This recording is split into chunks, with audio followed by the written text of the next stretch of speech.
একেবাৰে কথাটো ভিত্তিহীন যুক্তিহীন।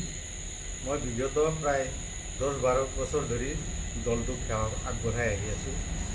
কোনো এজন কাৰ্যকৰ্তা আনকি ৰাইজেও ক'ব নোৱাৰিব মই কাৰোবাৰ পৰাই 1 পইচা লোৱা বুলি।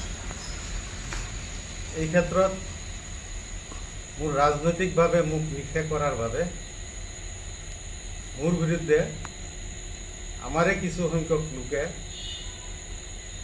সমাজত মোৰ মান মৰ্যাদা ম্লান কৰিবলৈ উঠি পৰি লাগিছে। এই বিষয়ে মই ওপৰ মহলাৰ দৃষ্টিগোচৰ কৰিবলৈ আপোনালোকৰ জৰিয়তে দৃষ্টিগোচৰ কৰিবলৈ মই বিচাৰিছোঁ।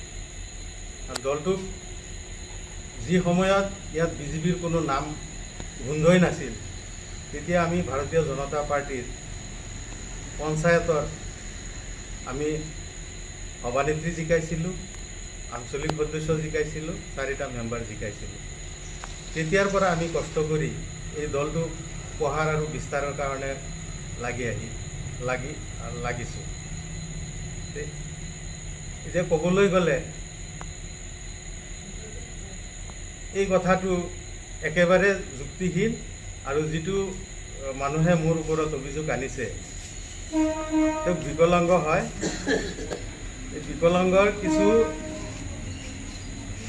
কিছু বিকলাংগৰ মোৰ এটা কম্পিউটাৰৰ দোকান আছে, তাতে মই অনলাইন কৰাই দিছিলোঁ বিকলাংগৰ চাৰ্টিফিকেটৰ কাৰণে। মই জাষ্ট অনলাইনহে কৰিছিলোঁ, কিন্তু বাকী কামসমূহ ডক্টৰে চোৱাৰ পিছতহে চাৰ্টিফিকেট দিয়ে।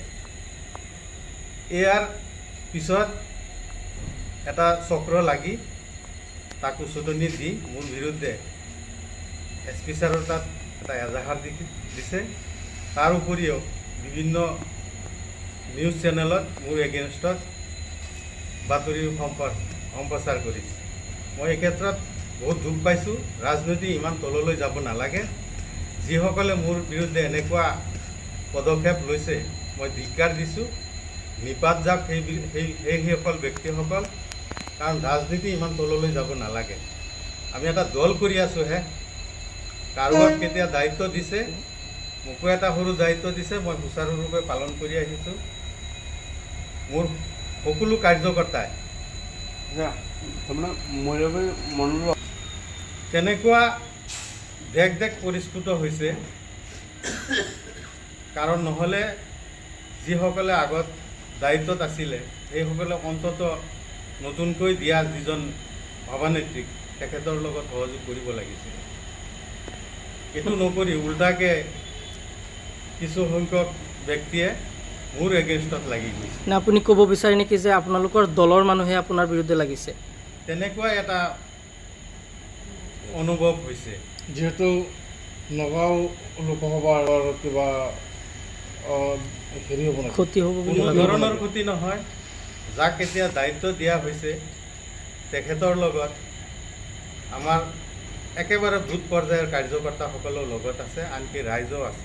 আপোনালোকে বিগত দিনত যেতিয়া তেখেতক দায়িত্ব দিছে আপোনালোকে দেখিবলৈ পাইছে বিভিন্ন সংগঠন, জনসাধাৰণ, কাৰ্যকৰ্তাৰ উপৰিও জনসাধাৰণেও তেখেতক আহি অভিনন্দন জনাইছে যে আপুনি নেতৃত্ব পোৱাৰ পিছত আমি এটা নতুনকৈ যেন এটা হেৰি পাইছোঁ, আমি বিজেপি কৰাৰ এটা।